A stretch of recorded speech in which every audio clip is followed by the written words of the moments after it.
Hello guys! So, good afternoon. Gising po ang aming bibig kulit. Kaya po kami ay nahirapan mag-video. Pero okay lang po guys. Na-miss ko po kayo. Hindi namin kayo na-visit ng ilang days. So, for today's video guys, ang isi-share ko naman sa inyo ay mga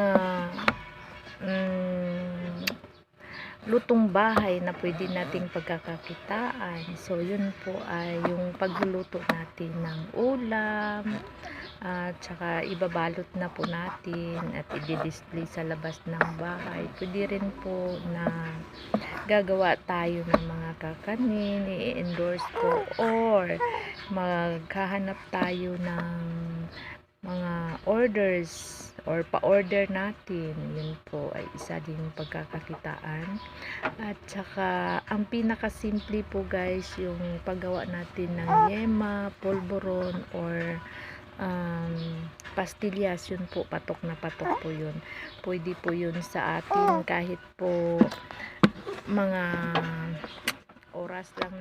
ilang oras lang natin na vacant. Halimbawa tayo ay isang ina, halimbawa tulog si baby, pwede po natin yung i-extra. So magkaka-income na po tayo dun guys. So ito mga sinishare ko po guys, dahil po ako ay isang ina at nandito lang sa bahay. So pwede po natin yung pagkakakitaan mga mami. Ganun din po kung sino po yung mga walang ginagawa na gustong kumita. So pwede po ninyo i-try yung mga sinishare ko po. Madali lang naman, lalo na yung pastillas. Hindi mo na kailangan magluto.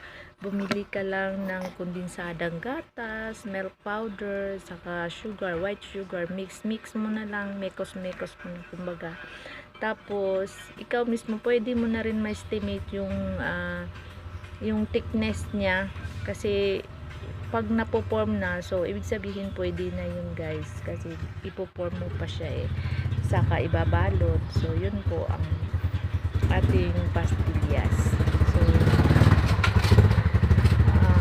ang yema naman madali lang din, kunting mantika, kondensada, then crack na mani. So stir lang natin pag medyo medyo malapot na siya. Dahan-dahan na yung apoy, saka bantayan na lang maigi yung medyo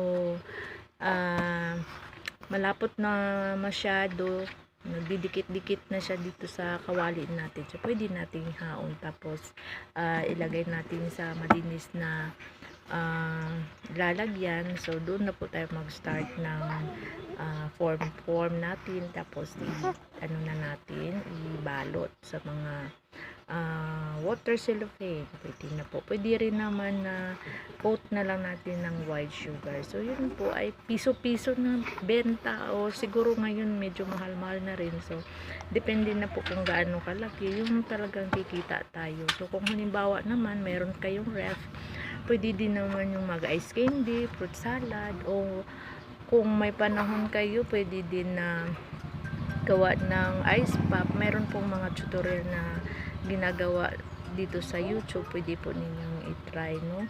At least po may mga idea tayo paano tayo kikita. So yun lang muna guys. Bye bye!